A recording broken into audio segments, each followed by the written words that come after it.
warahmatullahi wabarakatuh. Dikisahkan setelah wafatnya junjungan Nabi besar Rasulullah Muhammad SAW pada tahun 11 Hijriah, membuat kota Madinah mencekam. Suku-suku Arab di luar Mekah dan Madinah secara serentak menyatakan memisahkan diri dari naungan Islam. Inilah yang dikenal dengan gerakan murtad.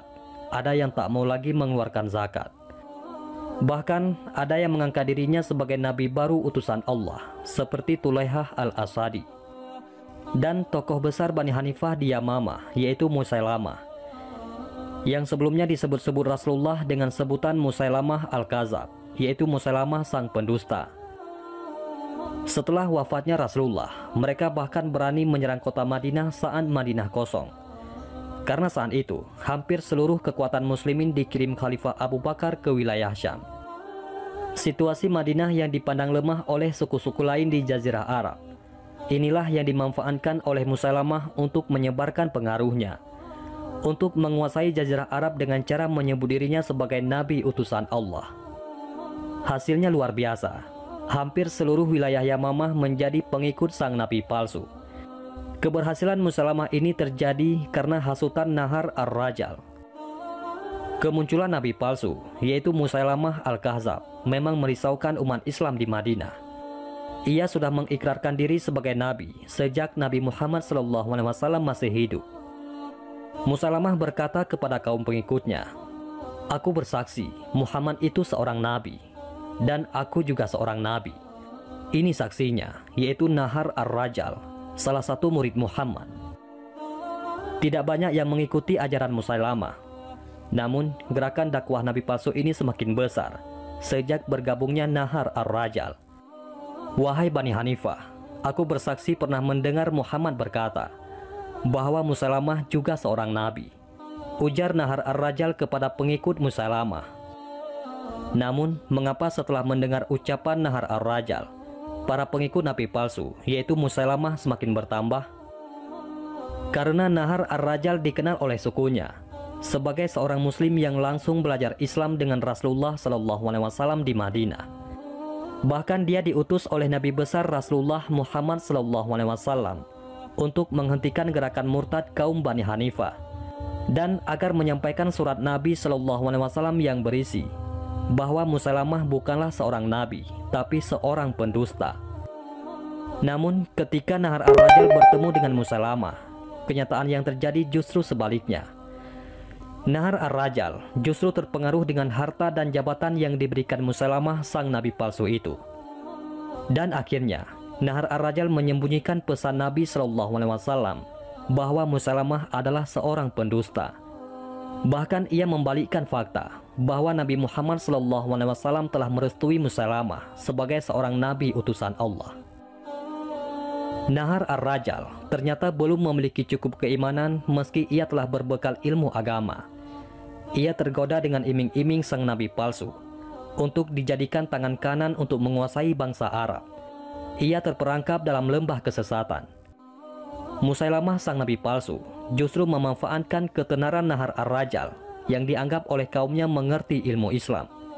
Akibatnya, sebagian besar masyarakat Bani Hanifah yang semula meragukan kenabian Musailamah, kini semakin memantapkan hatinya dengan mengimani Musailamah sebagai Rasul utusan Allah. Itu sebabnya para sahabat Nabi SAW di Madinah menilai Nahar ar-Rajal lebih berbahaya dari Musailamah sang nabi palsu. Sebab ia telah menyalahgunakan posisinya sebagai orang yang mengerti agama yang dipercaya masyarakatnya, justru menyesatkan kaum muslimin dari kaumnya. Akibatnya, puluhan ribu orang murtad dan beriman kepada sang nabi palsu. Orang-orang yang masih beriman kepada Nabi Muhammad SAW disiksa, dipaksa untuk beriman kepada sang nabi palsu. Ternyata fakta murtadnya Nahar ar-Rajal telah dikatakan oleh Rasulullah SAW saat berkumpul dengan para sahabatnya di Madinah, bahwa salah satu dari sahabatnya ini akan ada yang memiliki gigi geraham sebesar gunung Uhud, sebagaimana hadis yang diriwayatkan oleh Abu Hurairah radhiyallahu anhu. Kala itu Abu Hurairah sedang bersama dengan para sahabat yang lain duduk bersama Rasulullah SAW. Rasulullah SAW bersabda bahwa nanti akan ada di antara kalian yang gigi gerahamnya jauh lebih besar dibandingkan dengan gunung Uhud di neraka. Sehingga Abu Hurairah yang mendengar sabda Nabi SAW itu menjadi ketakutan. Ya Allah, ini berarti pertanda buruk bahwa yang ada di sekitarku ini nanti, atau bahkan mungkin diriku, akan mendapatkan kehinaan seperti apa yang disampaikan oleh Rasul. Maka orang-orang yang berada di sekitar Nabi ketika itu dicatat namanya satu persatu oleh sahabat mulia Abu Hurairah radhiyallahu anhu. Abu Hurairah ingin melihat siapakah orang yang disabdakan oleh Rasulullah yang mati dalam keadaan su'ul khatimah, yaitu akhir hidup yang jelek. Satu persatu sahabat Nabi meninggal mendahului Abu Hurairah radhiyallahu anhu. Dan ternyata semua dari sahabat mulia itu wafat dalam keadaan husnul khatimah, yaitu meninggal dalam keadaan yang baik. Mereka semua syahid ketika membela agama Allah. Dan ternyata hanya tersisalah 2 orang saja yang ketika itu duduk bersama Nabi SAW, yaitu Abu Hurairah radhiyallahu anhu dan Nahar ar-Rajal. Nahar ar-Rajal menjadi tangan kanan Nabi palsu Musailamah. Ia selalu mendukung dan melaksanakan setiap ucapan dan perintah Musailamah, sang Nabi palsu. Bahkan ia selalu memberi kabar pada Musailamah mengenai syariat Islam yang dibawa Nabi Muhammad SAW. Sehingga Musailamah sang Nabi palsu meniru syariat Islam dan ayat-ayat Al-Quran dengan membuat syariat dan ayat tandingan yang diakuinya berasal dari wahyu Allah Subhanahu wa Ta'ala. Musailamah sang Nabi palsu pun mengumumkan syariat baru, bahwa khamar ataupun minuman keras kini dihalalkan oleh Allah Subhanahu wa Ta'ala, dan Nahar ar-Rajal pun mendukungnya. Bahkan di depan mata Nahar ar-Rajal, Musailamah sang Nabi palsu sering bersenang-senang dengan wanita di tendanya dengan alasan perintah wahyu dari Allah Subhanahu wa Ta'ala. Masyarakat yang sudah dibutakan ucapan Nahar ar-Rajal bahwa tindakan sang Nabi palsu berasal dari perintah Allah pun dengan sukarela menyerahkan wanita kaumnya pada Musailamah sang Nabi palsu untuk mendapatkan berkah. Musailamah sang Nabi palsu yang memang licik dan senang mengumbar syahwat ini bahkan memperdaya musuhnya. Seperti saja seorang dukun wanita dari Irak yang memimpin kaumnya untuk menyerang Yamamah bahkan diperdaya hingga takluk pada sang Nabi palsu. Musailamah bahkan menikahinya dengan mahar membebaskan penduduk Irak yang dipimpin saja, yaitu nama dukun wanita tersebut, dengan mahar membebaskan kewajiban sholat subuh dan sholat isya. Rasulullah SAW pernah bersabda, sesungguhnya sholat yang paling berat dilaksanakan oleh orang-orang munafik adalah sholat isya dan sholat subuh. Sekiranya mereka mengetahui keutamaan keduanya, niscaya mereka akan mendatanginya sekalipun dengan merangkak. Hadis riwayat Bukhari dan Muslim. Perbuatan Musailamah sang Nabi palsu mengundang keraguan pengikut setianya yang lain, sebab tindakannya sama sekali tidak mencerminkan perilaku seorang Nabi. Namun Nahar ar-Rajal tetap meyakinkan bahwa yang dilakukan Musailamah benar-benar berdasarkan wahyu. Nahar ar-Rajal benar-benar telah menutup hatinya dari kebenaran yang sebenarnya ia ketahui.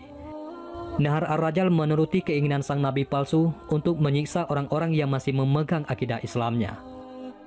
Bahkan utusan Khalifah Abu Bakar dari Madinah yang ditugaskan menyadarkan sang Nabi palsu dan masyarakat Bani Hanifah ditangkap dan dipaksa mengimani Musailamah sang Nabi palsu. Karena ketegasan sang utusan Khalifah yang tetap pada pendiriannya bahwa Nabi Muhammad SAW adalah Nabi terakhir dan tidak ada Nabi lain setelah wafatnya Rasulullah SAW, maka sang utusan Khalifah pun dibunuh oleh Nahar ar-Rajal. Kelakuan Nahar ar-Rajal ini semakin membuat gerah para sahabat radhiyallahu anhum ajma'in di Madinah, orang yang pernah bersyahadat di depan Rasulullah SAW, bahkan belajar bersama para sahabat kepada Rasul, kini menjadi budak seorang Nabi palsu. Khalifah Abu Bakar pun memutuskan mengirim pasukan muslimin untuk menumpas gerakan Musailamah yang didukung Nahar ar-Rajal. Khalifah mengutus pasukan di bawah pimpinan Ikrimah bin Abu Jahal. Namun karena besarnya jumlah pengikut Musailamah, maka Khalifah Abu Bakar menambah pasukan bantuan yang dipimpin Khalid bin Walid. Nahar ar-Rajal yang mengetahui keberangkatan pasukan muslimin pimpinan Khalid bin Walid merasa gentar.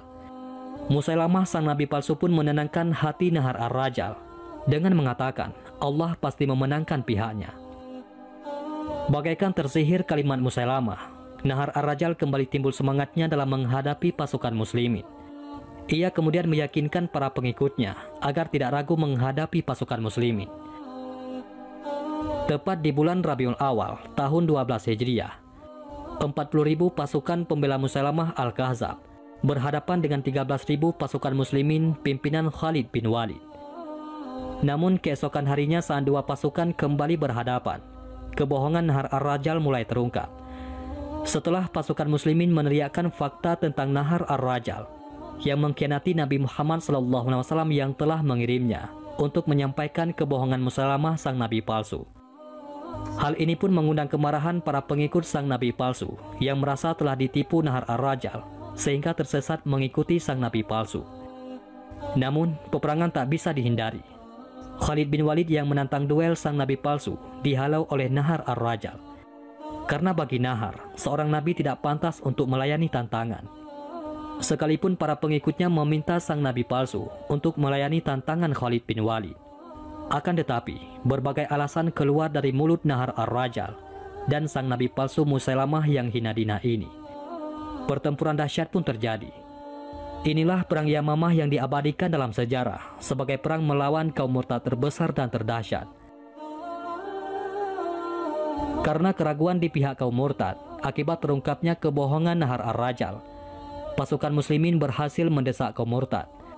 Nahar Ar-Rajal yang semakin terjepit, sebuah panah yang dilepaskan pasukan muslimin berhasil mengenai dirinya. Kaum murtad pun terdesak hebat hingga berlindung di balik benteng. Puncaknya sang nabi palsu Musailamah tewas mengenaskan di ujung tombak Wahsy. Kematian Nahar Ar-Rajal dan Musailamah mengakhiri perang Yamamah. Kaum murtad yang selamat pun sadar dan kembali ke pangkuan Islam. Mereka menyesal telah terseret dalam kesesatan akibat kebohongan Nahar Ar-Rajal. Itulah kisah Nahar Ar-Rajal, seorang yang dulunya pernah belajar ilmu langsung dari Rasulullah SAW. Seorang yang pernah duduk di majelis Rasulullah SAW.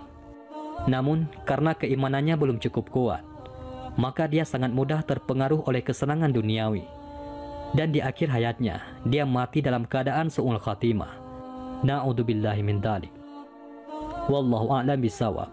Mudah-mudahan ini semua bermanfaat. Assalamualaikum warahmatullahi wabarakatuh.